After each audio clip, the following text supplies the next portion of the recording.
በዛሬው ቪዲዮ የምንመለከተው የቤተክርስቲያኑ ህንጻ ግንባታ በሙስሊም ቁጥጥር የተገነባው በቀድሞ ስሙ እልፍኝ ግቢ ቅዱስ ገብርኤል በመባል የሚታወቀው በአዲስ አበባ በሚኒሊክ ቤተመንግስት አካባቢ የሚገኘው ስለ መንበረ መንግስት ግቢ ገብርኤል ነው።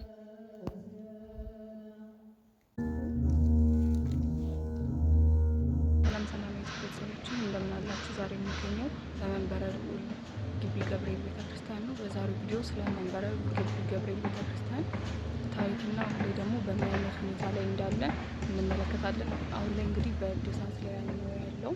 ነገር ግን አሁን ላይ እንደምንመስል ላይና ለኋላ ታድሱ ሲያልቅ ያለውን ሁኔታ እናያለን ማለት ነው። ወደ ቪዲዮ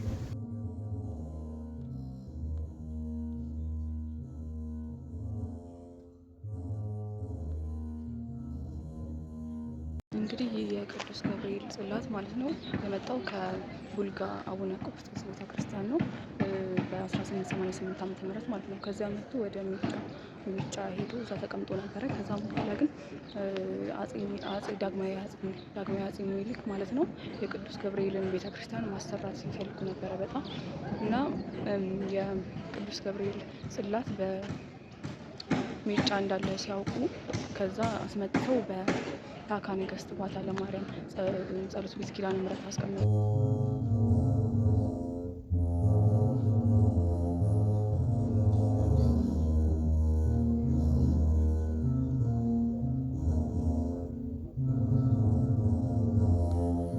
አድዋ ጦርነት ደርሰው ከተመለሱ በኋላ ብዙ ምንድነው ንፋስ ምናምን ሆኖ አገሪቷ ትቸገራለች ማለት ነው። ከዛም በኋላ ካህናቱ ይሄ ነገር ምንድነው ብለው በሚጠይቁበት ጊዜ ቅዱስ ገብርኤልን ታቦት ከጸሎት ቤት እንዲያወጡ ይነግሯቸዋል ማለት ነው። ከዛ የቅዱስ ገብርኤልን ታቦት ከጸሎት ቤት አውጥተው ወደዚህ ያመጡታል ማለት ነው።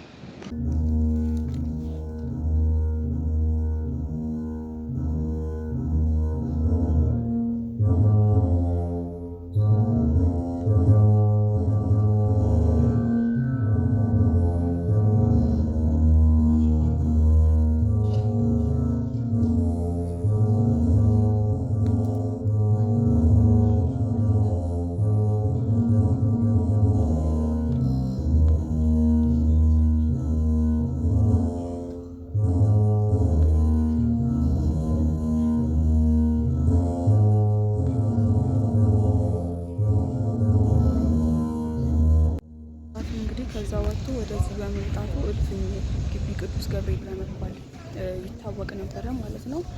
ከዛ በኋላ መሰረት ድንጋዩ የተጣለው በግብፃዊው አቡነ ማትያስ ነው ማለት ነው። ከመሰረት ድንጋዩ ከተጣለ በኋላ በ1915 ዓ.ም እልፍኝ ግቢ ቅዱስ ገብርኤል ነበረ ይባል የነበረ ማለት ነው። ከዛ በኋላ በንግስተ ነገስታት ዘውዲቱ አማካኝነት ወደ ግቢ ገብርኤል ተለወጠ። ምክንያቱም ዳግማዊ አጼ ሚኒሊክ ከዳግማዊ አጼ ሚኒሊክ ግቢ ውስጥ ስለሆነ ይሄ ቤተክርስቲያን የሚገኘው ግቢ ቅዱስ ገብርኤል ቤተክርስቲያን በመባል ተሰየመ ማለት ነው።